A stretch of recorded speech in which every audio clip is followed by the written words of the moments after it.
أعوذ بالله السميع العليم من الشيطان الرجيم. بسم الله الرحمن الرحيم. ويعبدون من دون الله ما لا ينفعهم ولا يضرهم وكان الكافر على ربه ظهيرا. وما أرسلناك إلا مبشرا ونذيرا. قل ما أسألكم عليه من أجر إلا من شاء أن يتخذ إلى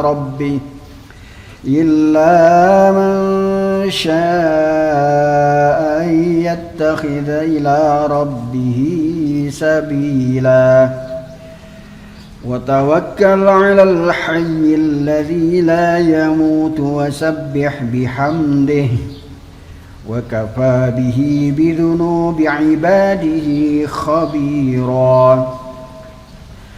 الذي خلق السماوات والأرض وما بينهما في 6 أيام ثم استوى على العرش. الرحمن فاسأل به خبيرا. وإذا قيل لهم اسجدوا للرحمن قالوا وما الرحمن أنسجد لما تأمرنا وزادهم نفورا. تبارك الذي جعل في السماء بروجا وجعل فيها سراجا وقمرا منيرا. وهو الذي جعل الليل والنهار خلفة لمن أراد أن يذكر أو أراد شكورا. وعباد الرحمن الذين يمشون على الأرض هونا وإذا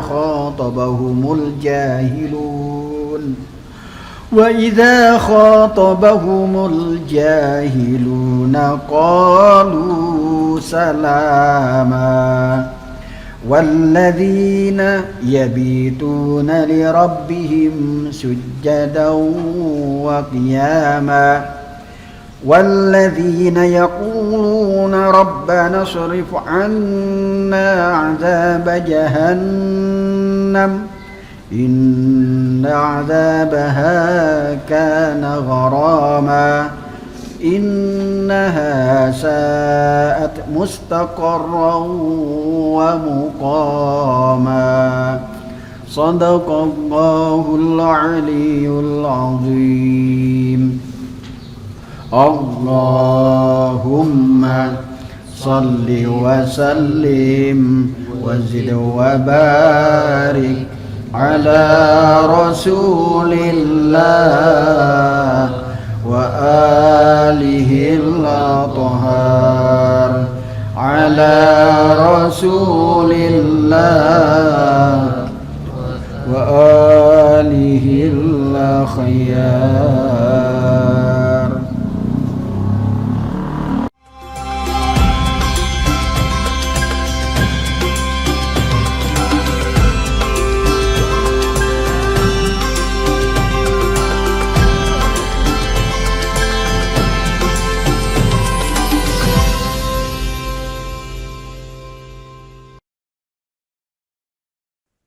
Assalamualaikum warahmatullahi wabarakatuh.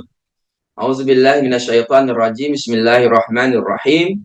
Allahumma sholli ala Sayyidina Muhammad wa ala ali Sayyidina Muhammad.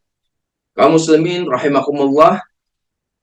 Alhamdulillah, pada bulan Ramadan ini saya dilibatkan untuk membahas kajian Shahifah Sajadiyah, dan tema yang diamanahkan adalah tentang menghilangkan kecemasan. Sebelum membahas doa yang tertulis sebagai doa keempat dalam Shahifah Sajadiyah, izinkan saya terlebih dahulu menyampaikan beberapa pengantar dari perspektif psikologi tentang kecemasan. Kaum muslimin rahimakumullah, cemas setiap kita pasti pernah merasakannya. Merasa gelisah, merasa jantung berdebar, ya. Namun ketika itu bertahan cukup lama, ini berbahaya dan berpotensi menjadi gangguan psikologis. Namun ketika dia hanya sesekali saja, itu sesuatu yang normal. Rasa cemas ketika menghadapi sesuatu itu justru hal yang sangat alamiah yang hampir dialami oleh setiap orang. Ketika ada sesuatu yang bahaya misalnya, namun kita tidak muncul rasa cemas, justru itu yang tidak normal. Dan karena rasa cemas ini, manusia, kita semua bisa bertahan, bisa mempertahankan eksistensi kita. Karena ketika ada sesuatu yang dianggap berbahaya, otak kita akan memerintahkan seluruh anggota tubuh untuk melakukan sebuah tindakan yang sangat cepat. Lari, melawan, ya, paling tidak dua hal itu, ya. Karena rasa cemas ini sebagai anugerah Allah Subhanahu wa taala, sebetulnya manusia bisa selamat, tidak punah, ya. Namun ketika ada bahaya namun kita tidak ada rasa cemas, manusia tidak akan pernah selamat dari bahaya yang terjadi di sekitarnya. Karena itu dalam kajian sofistik kita sering mengenal istilah kondisi di antara harap dan cemas. Dan inilah kondisi yang terbaik. Bainal khauf war roja. Terlalu optimis tidak bagus, terlalu pesimis juga sangat berbahaya. Kita harus selalu berada di antara dua kondisi ekstrim itu. Nah, kecemasan ini kenapa muncul? Ya, biasanya ditandai secara fisiologis, ya, secara fisik dengan keringat di tangan, produksi keringat lebih banyak, kepala terasa pusing, namun diobati tidak sembuh-sembuh, punggung terasa pegal, ya, mungkin jam tidur, porsi makan tidak normal. Itu secara umum tanda-tanda orang mengalami kecemasan. Ya. Kenapa rasa cemas ini muncul? Ikhwan dan akhwat kaum muslimin rahimakumullah, kalau kita melihat beberapa pandangan dalam madhab psikologi secara ringkas, misalnya psikoanalisa menggambarkan bahwa kecemasan itu adalah kejadian-kejadian traumatik yang terjadi pada masa lalu, terutama pada masa kecil, yang mempengaruhi atau muncul di fase perkembangan selanjutnya secara tidak disadari. Ya, karena itu solusi kecemasan dalam perspektif psikoanalisa adalah kita harus berdamai dengan masa lalu. Yang kedua, madhab behaviorisme. Madhab behaviorisme yang menganggap manusia itu homo mechanicus, lingkungan yang menentukan segala-galanya, maka kecemasan itu muncul karena terdapat stimulus-stimulus tertentu seperti hal-hal yang menyeramkan, yang dianggap menakutkan, lalu tubuh meresponnya. Ya, karena itu solusinya untuk menghilangkan kecemasan, kita harus melakukan pengkondisian, ya, meminimalisir stimulus-stimulus negatif atau yang dianggap negatif dan memperbanyak stimulus-stimulus positif yang dapat melahirkan rasa bahagia. Rasa bahagia ada respon dari sebuah stimulus tertentu. Kecemasan adalah respon dari sebuah stimulus tertentu. Itu jadi solusinya perbanyak stimulus positif dan jauhi stimulus negatif. Madhab berikutnya humanis, menganggap bahwa manusia itu perilaku, sikap, tindakan dipengaruhi oleh motivasi seseorang. Ya, motivasi inilah yang menggerakkan seseorang untuk melakukan atau tidak melakukan sesuatu. seseorang punya keinginan untuk menjadi sukses, untuk menjadi kaya raya, untuk menjadi sesuatu atau ingin memiliki sesuatu. Ini motivasi. Motivasi ini yang menggerakkan seseorang.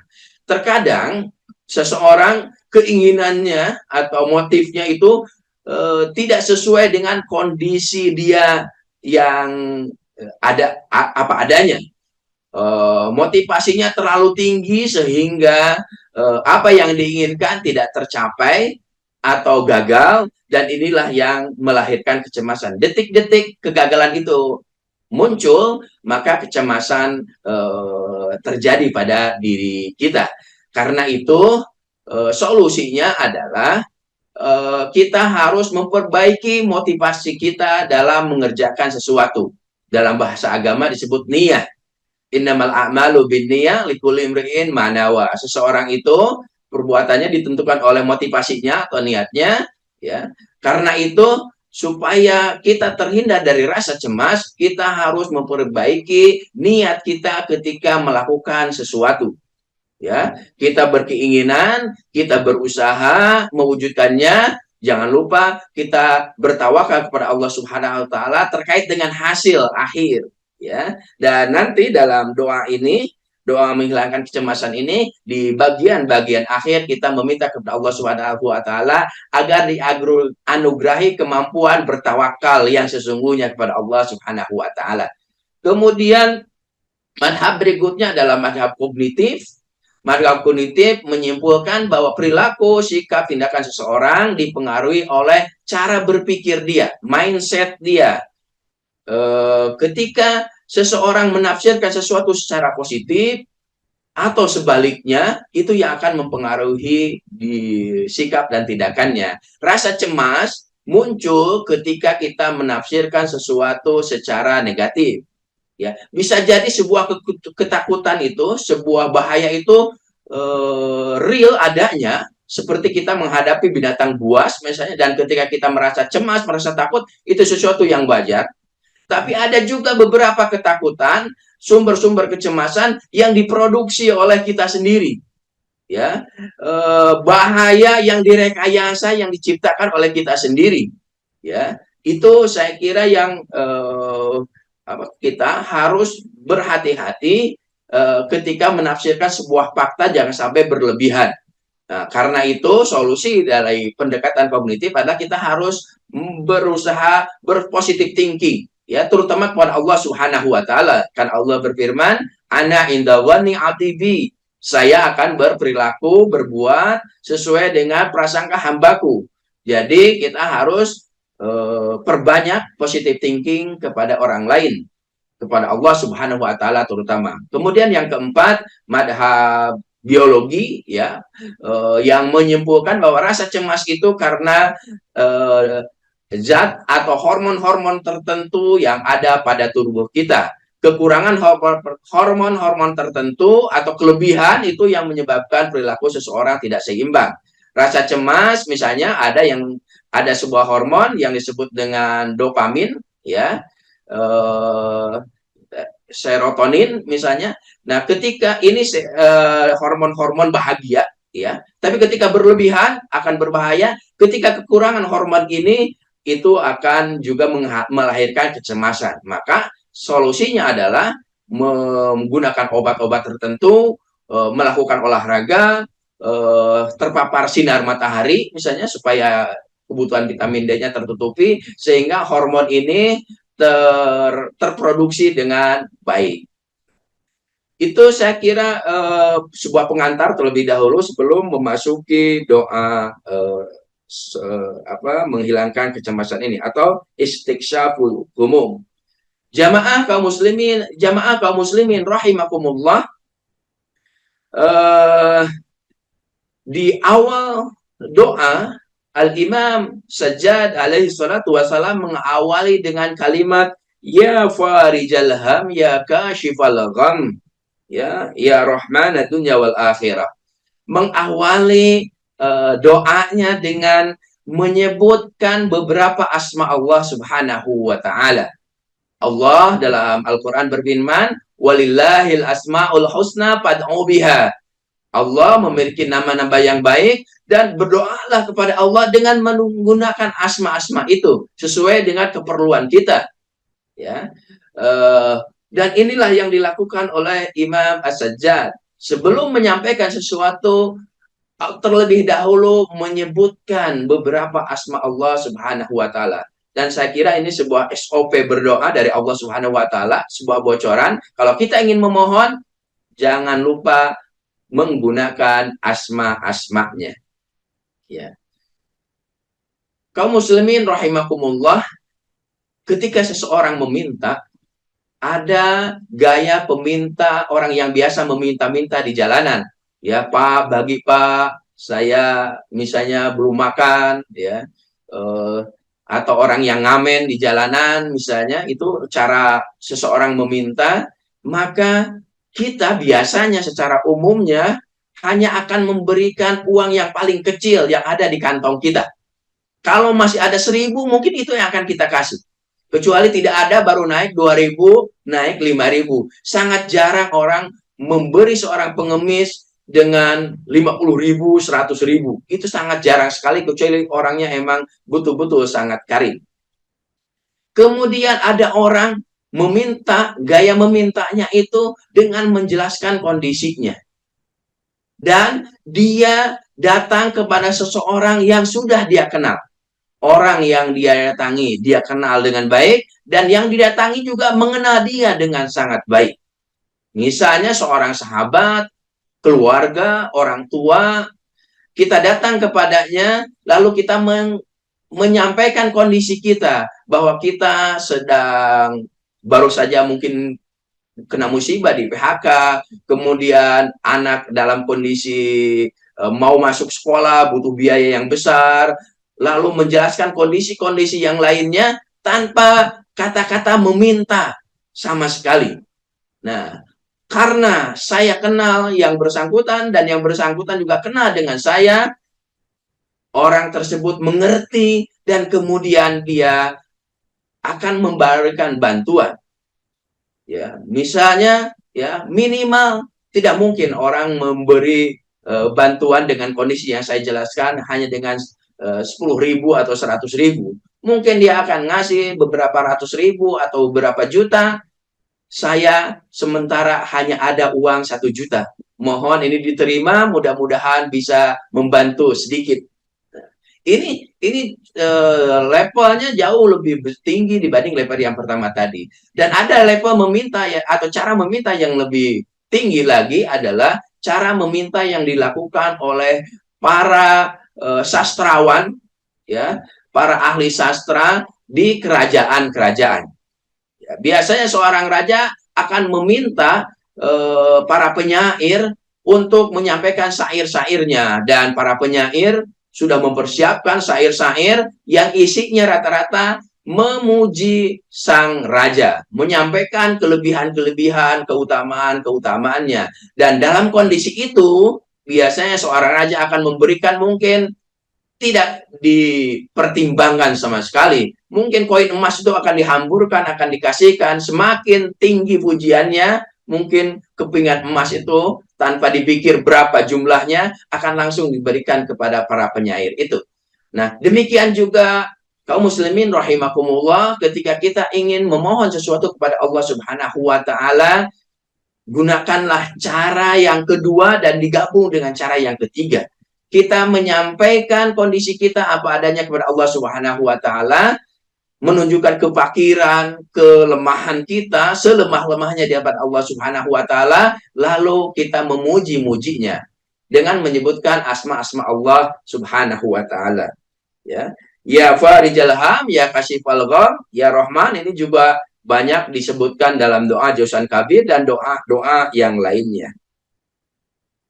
Setelah Al-Imam menyebutkan asma Allah Subhanahu wa Ta'ala, lalu Imam menyampaikan sholawat, sholli ala Muhammad wa ali Muhammad. Ya, ini sebuah tata cara juga, sebuah trik dalam berdoa. Setelah kita menyebutkan kelebihan-kelebihan orang yang akan kita minta sesuatu, kita juga jangan lupa memuji orang-orang tercintanya. Siapakah orang-orang yang paling dia sayangi, yang paling dia cintai? Kita jangan lupa untuk memuji orang-orang dekat dia yang sangat dia sayangi.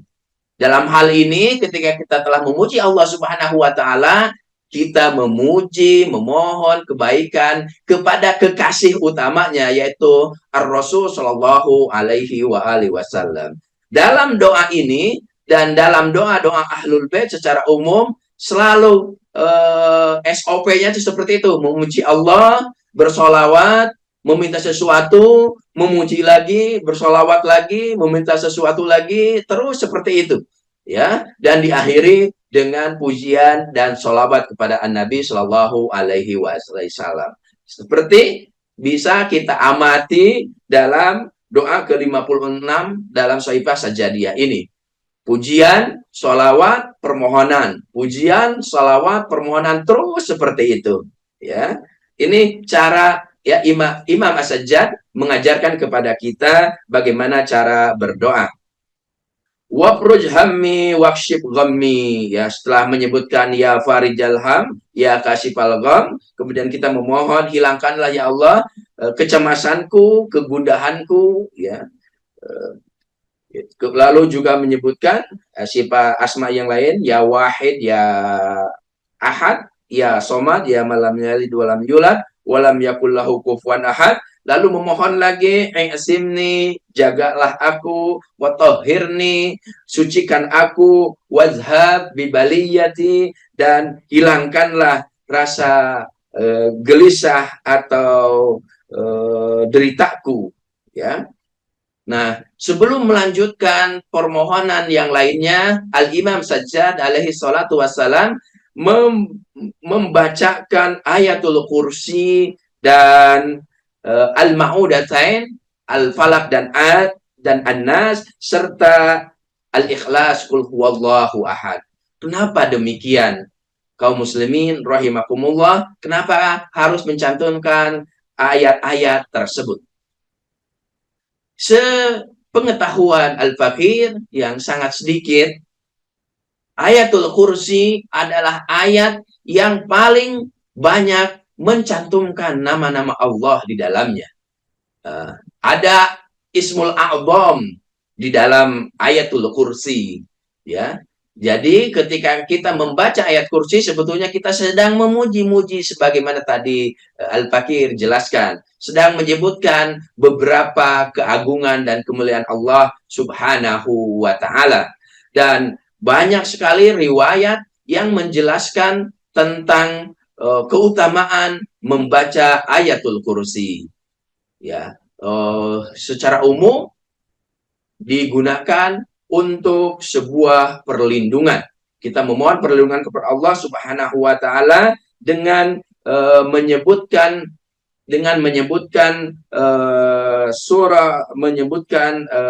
atau membacakan ayatul kursi. Riwayat dari Ar-Rasul dan para imam alaihi wassalatu wassalam cukup banyak, dan mungkin saya akan sebutkan di antaranya saja, ya, apa yang disampaikan Ar-Rasul Shallallahu Alaihi Wasallam tentang keutamaan ayatul kursi. Ya.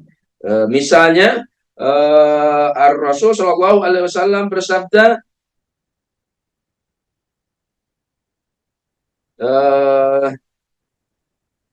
ya Ali, ini an aliyin alaihissalam an Rasulullah sallallahu alaihi wasallam qal sayyidul Quran al-Baqarah. Segala sesuatu itu ada sayyidnya, ada tuannya, dan tuannya Al-Quran adalah suratul Baqarah. Sebagaimana kita mengenal Yaumul Jum'ah sebagai Sayyidul Ayyam. Wa sayyidul Baqarah ayatul kursi, dan yang paling utama dari surat Al-Baqarah adalah ayat kursi. Ya Ali, wahai Ali, inna fiha al-khamsin al-kalimah. Di dalam surat ayat kursi itu ada 50 kalimat. Fi kulli kalimatin khamsuna barakah. Dalam setiap kalimatnya terdapat 50 keberkahan. Dan dalam hadis yang lain dari Imam Ja'far Shadiq alaihi wassalatu wassalam, Qal man qara'a ayatal Qur'an marrah, barang siapa membaca ayat Al-Kursi satu kali, sarrafallahu anhu alfa makruh, Allah akan jauhkan darinya 1000 keburukan atau hal-hal yang tidak kita sukai. Min makarihid dunya, dari keburukan-keburukan di dunia. Ya, salah satunya adalah kecemasan. Kecemasan ada sebuah al-makruhat, ya, hal-hal yang tidak kita sukai yang bisa hilang dengan membaca ayatul kursi.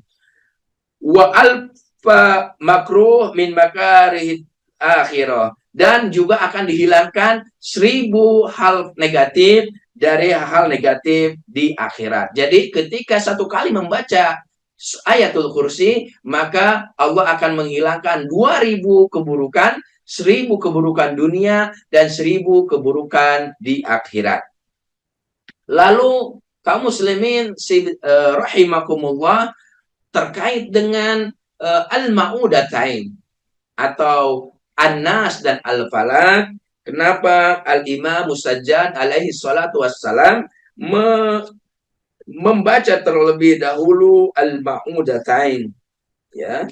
Al-ma'udatain secara umum, ya, bahwa An-Nas dan Al-Falaq itu adalah ayat perlindungan dari berbagai gangguan yang berpotensi menyerang kita.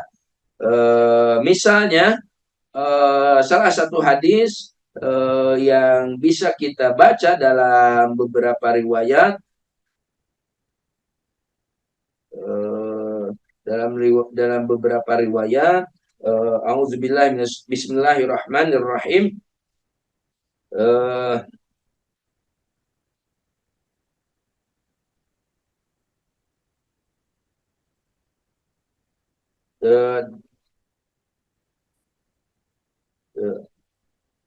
beberapa riwayat saya sedang mencarinya, mungkin saya tinggalkan saja, ya. Ikhwan akhwat kaum muslimin rahimakumullah, kenapa kita menggunakan An-Nas dan Al-Falaq?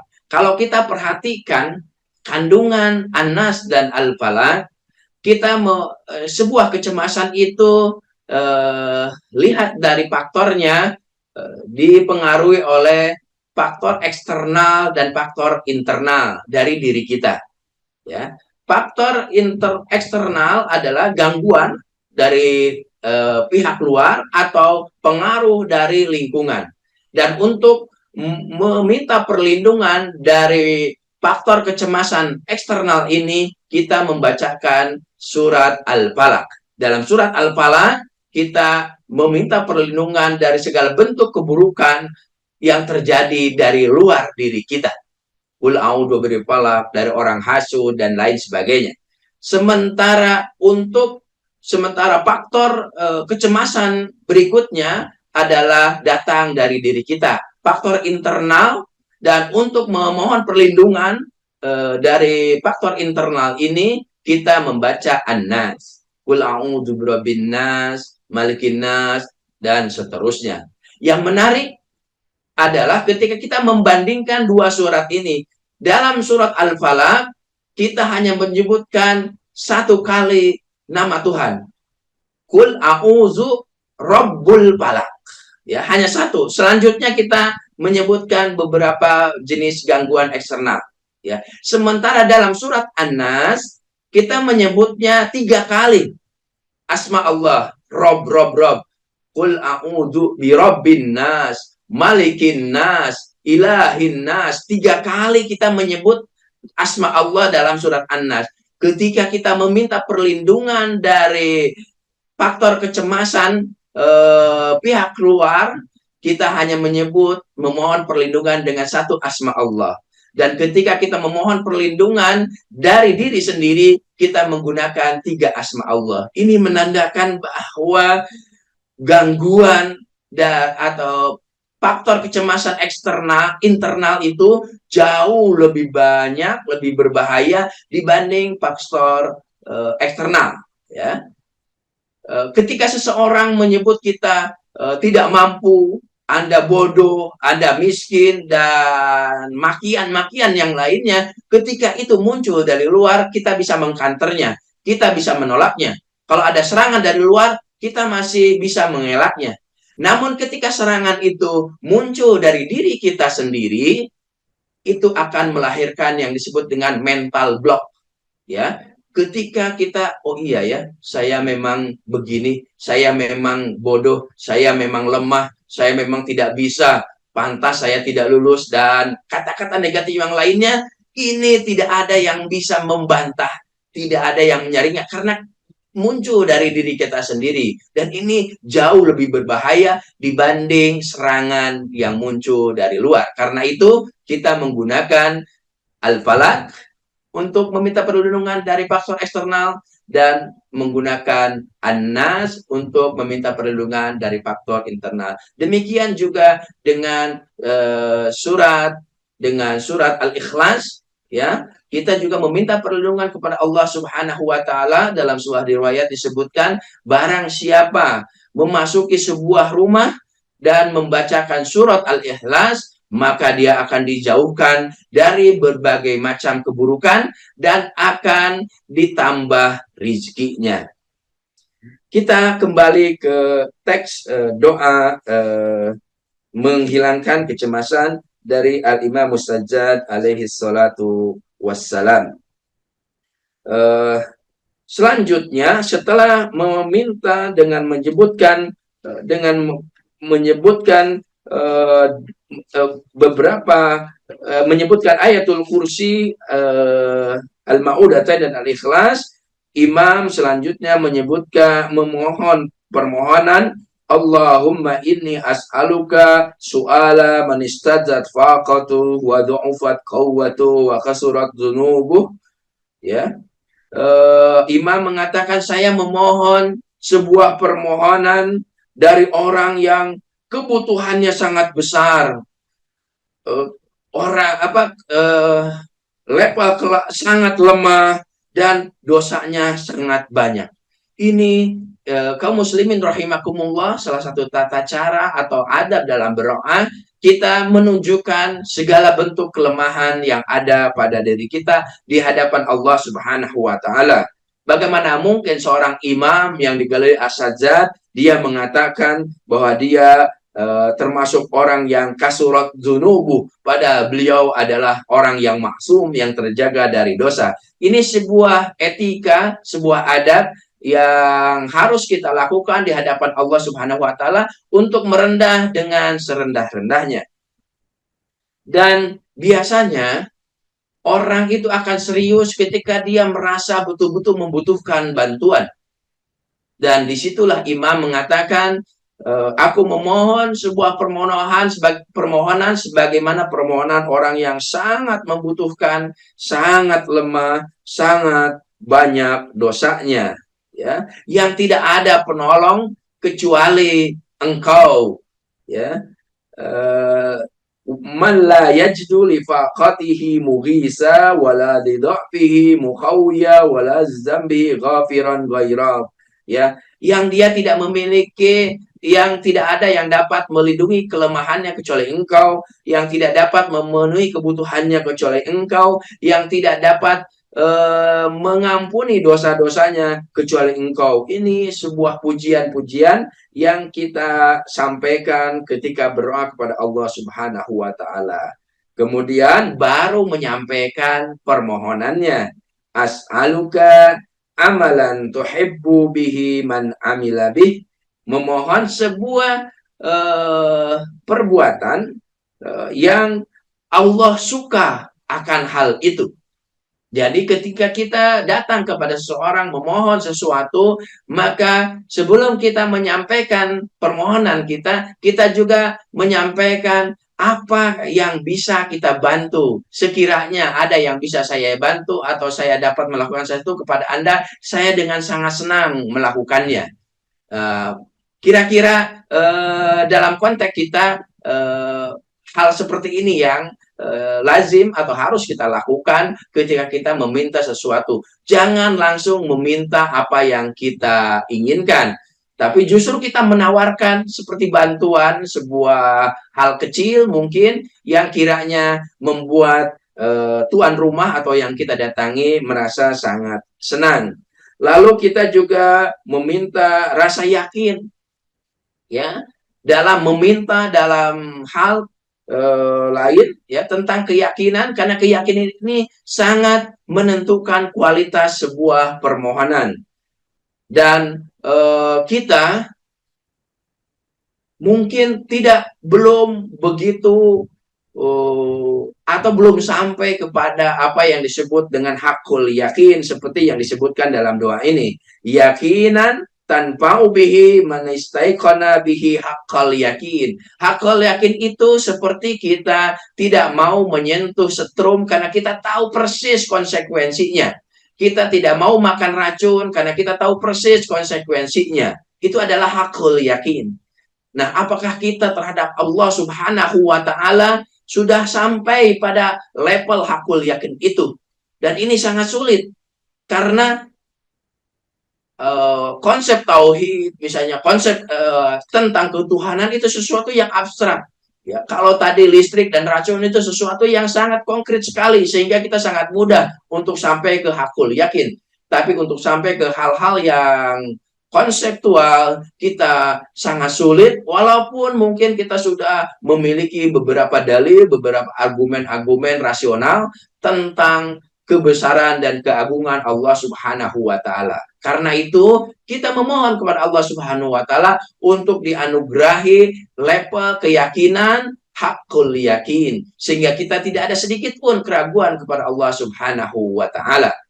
Seperti yang tadi Al-Fakir sampaikan, kita betul-betul harus mengenal siapa yang akan kita datangi ketika kita meminta sesuatu.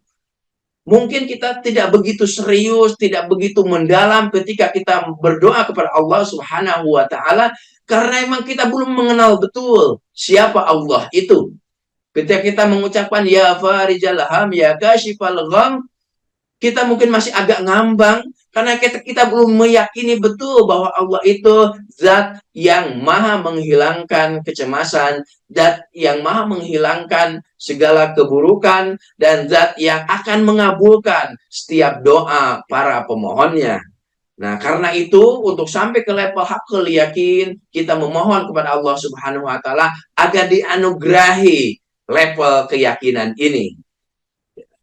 Lalu kembali lagi Al-Imam Sajjad alaihi salatu wassalam menyampaikan sholawat. Allahumma sholli ala Muhammad wa alis Muhammad, ya. Ya, memuji Allah, kemudian memuji kekasihnya, lalu menyampaikan lagi doa, waqbid ala sidqi nafsi, genggamlah diriku dalam kebenaran, ya. Waqta minad dunya hajati, putuskanlah kebutuhanku terhadap dunia. Tentu ini ketika kita mengatakan waqta minad dunya hajati, putuskanlah, hilangkanlah kebergantungan atau kebutuhanku terhadap dunia, ini bukan berarti kita tidak atau menolak duniawi, ya, atau anti dunia. Karena sikap yang betul, sikap yang salah adalah ketika seseorang bergantung kepada dunia, dia akan menjadi hamba dunia. Dunia menjadi tuannya dan dia menjadi hambanya. Yang betul adalah sebaliknya. Dunia menjadi hamba dan kita menjadi tuannya. Karena itu Imam As-Sajjad mengajarkan kepada kita agar kita meminta untuk dihilangkan kebergantungan kita kepada dunia. Biar dunia yang bergantung kepada kita, bukan kita yang bergantung kepada dunia. Waj'al fi ma indaka raghbati, dan kita memohon kepada Allah Subhanahu wa Ta'ala kerinduan kita kepadanya, ya. Keinginan kita adalah keinginan Allah Subhanahu wa Ta'ala. Jadi seperti kita ini tidak punya keinginan, yang ada hanyalah keinginan Allah Subhanahu wa Ta'ala. Waj'al fi ma indaka raghbati syauqan ila liqa'ik, kita sangat merindukan perjumpaan dengan Allah Subhanahu wa Ta'ala. Wahabli sidqat tawakkul alaih, dan kita memohon kepada Allah Subhanahu wa Ta'ala level ketakwaan yang sesungguhnya. Ya, setelah kita menyampaikan hajat kita, kita berusaha, kita berdoa memohon kepada Allah Subhanahu wa taala, lalu kita serahkan hasilnya sepenuhnya kepada Allah. Ya, kalau dalam akhir doa kumaya kita menyebutnya waf'al bina ma anta ahlu, terserah engkau, jika engkau menganggap itu baik lakukan, jika tidak maka jangan engkau lakukan. Nah, kita tawakal itu levelnya sangat tidak terbatas, sangat kualitatif, ya, sehingga untuk mencapai level tawakal yang sesungguhnya kita juga memohon kepada Allah untuk diberi anugerah agar kita bisa memiliki tawakal yang sesungguhnya sebagaimana ketawakalan yang dimiliki oleh para nabi, para anbiya, para solehin, para imam alaihimus salatu wassalam. Bukan tawakal yang dipaksakan oleh kita, karena memang tidak ada alternatif lain, ya kita akhirnya pasrah. Namun pasrahnya karena memang kita tidak ada cara, tidak ada jalan lain, sehingga kita mau gak mau harus pasrah sepenuhnya kepada Allah Subhanahu wa taala. Selanjutnya, kaum muslimin rahimakumullah, Al-Imam Sajjad meminta kepada Allah Subhanahu wa taala sebuah keburukan, sebuah kebaikan yang sudah Allah tetapkan, meminta perlindungan dari segala bentuk keburukan yang sudah Allah tetapkan.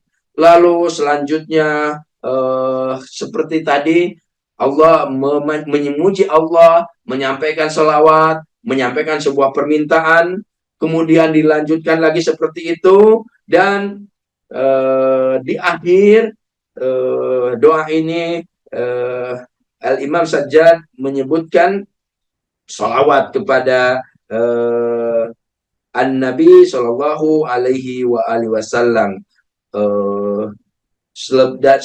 dengan menyebutkan salah satu asma Allah Subhanahu wa taala, ya arhamar rahimin, wa sallallahu ala sayyidina Muhammad rasulil mustafa wa ala alihi tayyibin at-tahirin. Mungkin ini yang bisa Al-Fakir sampaikan tentang doa ini. Tidak bisa membacakan setiap kalimat karena waktu yang sangat terbatas. Tapi intinya adalah imam mengajarkan kepada kita bagaimana cara berdoa, memuji kepada Allah, memuji kekasihnya, sampaikan hajat kita, dan demikian seterusnya. Diawali dengan pujian dan sholawat, diakhiri dengan pujian dan sholawat. Lalu jangan lupa menyertakan ayatul kursi, surat Al-Falaq, An-Nas, dan juga dengan surat Al-Ikhlas. Mohon maaf atas segala kekurangan. Wallahul muwafiq ila aqwamit thoriq. Afwa minkum. Wassalamualaikum warahmatullahi wabarakatuh.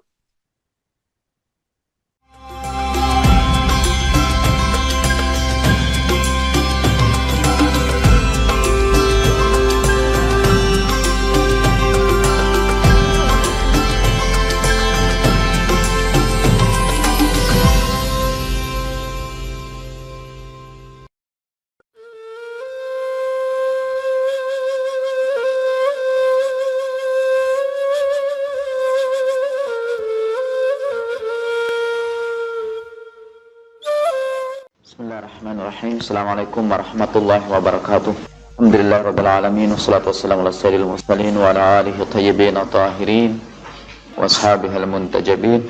Qul rabbi ishrah li sadri wa yassir li amri wahlul 'uqdatam min lisani yafqahu qawli. Dalam sebuah hadis disebutkan bahwa khusus ketika seorang hamba membaca Al-Fatihah, Allah membalasnya untuk setiap kata yang diucapkannya dalam Al-Fatihah itu. Sebutkan di hadis qudsi, qala Allahu azza wa jalla, qasamtu fatihatal kitabi baini wa baina abdi fanisfuha li wa nisfuha li abdi. Aku membagi Al-Fatihah itu satu bagian untuk hambaku dan satu bagian untukku. Wali abdi masa'al, dan bagi hambaku apa yang dia mohonkan. Idza qala al-'abdu bismillahirrahmanirrahim, apabila seorang hamba berkata bismillahirrahmanirrahim, Allah azza wa jalla akan menjawabnya dengan bada'a abdi bi ismi wa haqqa alayya an utammima lahu umura wa ubarika lahu fi ahwali. Hambaku sudah mulai ibadahnya dengan menyebut namaku. Wajiblah bagiku untuk menyempurnakan seluruh urusannya, memberkati seluruh keadaannya. Kemudian apabila si hamba itu membaca Alhamdulillahi Rabbil Alamin, Allah Azza wa Jalla berkata, Hamidani abdi wa alima anna ni'ama allati lahu min indi wa anna al-balaya allati dafa'tu anhu bi tatawuli ushidukum anni udhifa lahu ila ni'amid dunya ni'amal akhirah wa adfa'a anhu balayal akhirah kama dafa'tu anhu balaya dunya. Kalau si hamba sudah berkata, segala puji bagi Allah Tuhan yang memelihara alam semesta ini, Allah menjawabnya, hambaku memuji aku. Dia mengakui bahwa segala kenikmatan yang dimilikinya berasal dariku, dan bahwa segala bencana yang ditolakkan dari dirinya adalah karena anugerahku juga. Aku minta kalian bersaksi semua bahwa aku akan tambahkan pada nikmat dunia yang kamu peroleh itu dengan nikmat akhirat, dan akan aku tolakkan bencana akhirat sebagaimana aku telah menolakkan dari dia bencana dunia. Apabila si hamba itu berkata Ar-Rahmanir Rahim, yang maha pengasih dan maha penyayang, Allah berkata, Syahidali bi anni rahmanur rahim ushidukum la uwafiranna min rahmati hazzah wa la uzzilanna min ata'i nasibah. Hambaku menyaksikan bahwa aku ini pengasih dan penyayang, maka saksikanlah oleh kalian bahwa akan aku perluas kasih sayangku kepadanya sebagai bagian dia, dan aku akan melimpahkan pemberianku sebagai perolehan dia. Dan apabila dia berkata Maliki Yaumiddin, Tuhan yang menjadi raja pada hari pembalasan, Allah Azza wa Jalla akan berkata, Ushidukum, aku minta kalian bersaksi sebagaimana hamba-hambaku bersaksi mengakui bahwa aku adalah raja pada hari pembalasan, akan aku ringankan perhitungan dia pada hari kiamah nanti. Akan aku terima segala kebaikannya, dan akan aku maafkan segala kesalahannya. Apabila dia berkata, Iyyaka na'bud, kepadamu kami beribadah, Allah Azza wa Jalla berkata, hamba-hambaku betul kepadaku ia semata-mata menyembah, maka aku akan berikan kepadanya karena ibadahnya pahala yang membuat iri orang-orang yang tidak mau beribadah kepadaku. Apabila dia berkata wa iyyaka nasta'in, Allah Azza wa Jalla berkata, dia minta tolong kepadaku, dia bersandar hanya kepadaku, saksikanlah bahwa aku akan membantunya dalam urusan dia, aku akan melindunginya dari segala bencana dia, dan aku akan membimbing tangannya pada saat kebingungan dia. Kemudian setelah itu hamba itu berkata ihdinas siratal mustaqim sampai akhir surat. Dan Allah terus menerus berkata, karena setelah itu kita bermohon. Pada awal kan kita memuji Allah Subhanahu wa ta'ala, dan Allah karena pujian Allah kemudian membalasnya dengan berbagai janji-janji Allah. Tapi setelah ihdinas siratal mustaqim itu semua permohonan kita. Tunjukilah kami jalan yang lurus, jalan orang-orang yang telah Kau berikan kenikmatan, bukan jalan orang-orang yang telah Engkau murkai, bukan juga jalan orang-orang yang sesat. Dan untuk setiap itu Allah berkata, hadza li'abdi wa li'abdi ma sa'al. Dari bagian itu bagian hamba semua. Kalau yang pertama itu kan memuji Allah, itu bagian Allah. Setelah itu bagian hambanya. Maka bagi hambaku apa yang dia minta, faqad istajabtu li'abdi wa ataituhu ma'ammala wa ammantuhu amma minhu wajila. Itu semua untuk hambaku, dan baginya apa yang dia minta, aku ijabah seluruh permohonan hambaku, aku berikan apa yang dia inginkan, dan aku berikan rasa aman kepadanya pada saat dia ketakutan. Nah itu keutamaan surat Al-Fatihah. Jadi nanti kalau ibu-ibu dan bapak-bapak membaca Al-Fatihah itu dalam sholat, Kita dianjurkan baca Al-Fatihah itu, kalau berdasarkan hadis, kita harus membacanya maqta'. Artinya kita dianjurkan jangan membaca Al-Fatihah itu sekaliguskan seperti para qura ya. Jangan membaca begini misalnya, Bismillahirrahmanirrahim, Alhamdulillahi Rabbil Alamin, Ar-Rahmanirrahim, Maliki Yaumiddin, Iyyaka na'budu wa iyyaka nasta'in, ihdinas siratal, napas saya kurang, siratal mustaqim, siratal ladzina an'amta 'alaihim ghairil maghdubi 'alaihim waladdallin. Sebaiknya dalam sholat kita membaca satu-satu, dan harus kita yakini bahwa Allah menjawab itu. Jadi kita ucapkan Bismillahirrahmanirrahim, lalu kita yakini bahwa Allah menjawab itu. Kita harus berhenti dulu sebentar, kemudian kita lanjutkan Alhamdulillahi Rabbil Alamin, Ar-Rahmanirrahim. Satu ayat Maliki Yaumiddin. Kalau kita baca Al-Fatihah itu sekaligus, sama seperti kalau saya bicara dengan seseorang, jawaban dia itu tidak kita gubris, tidak kita perhatikan, terus aja nyerocos. Yaitu mirip-mirip puisinya W.S. Rendra ya, di gedung DPR. Ketika W.S. Rendra berkata, mulut kamu nyerocos terus, sedangkan mulut kami dibungkam, kata dia.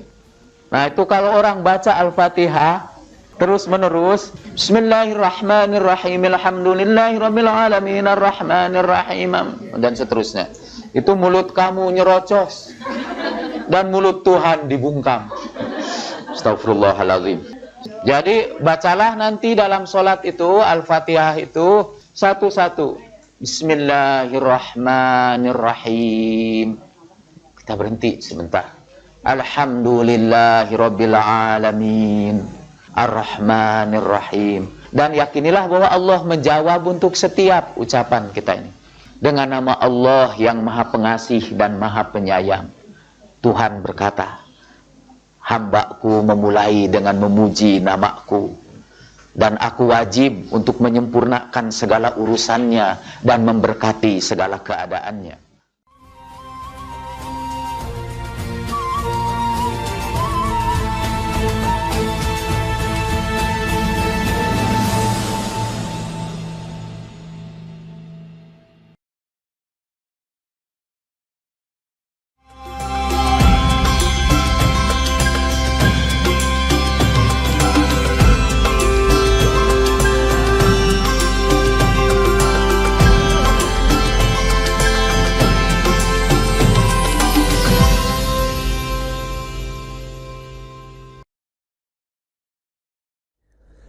Bismillahirrahmanirrahim. Allahumma salli ala Sayyidina Muhammadin wa ali Sayyidina Muhammad. Allahumma waffir fihi hazzi min barakatih وسهل سبيلي إلى خيراته ولا تحرمني قبول حسناته يا هاديا إلى الحق المبين. Allahumma ya Allah, berikan padaku di bulan ini anugerah dari berkat-Nya. Mudahkan jalanku menuju kebaikan-Nya. Jangan tolak aku dari penerimaan amal baik-Nya, wahai pemberi petunjuk jalan yang terang.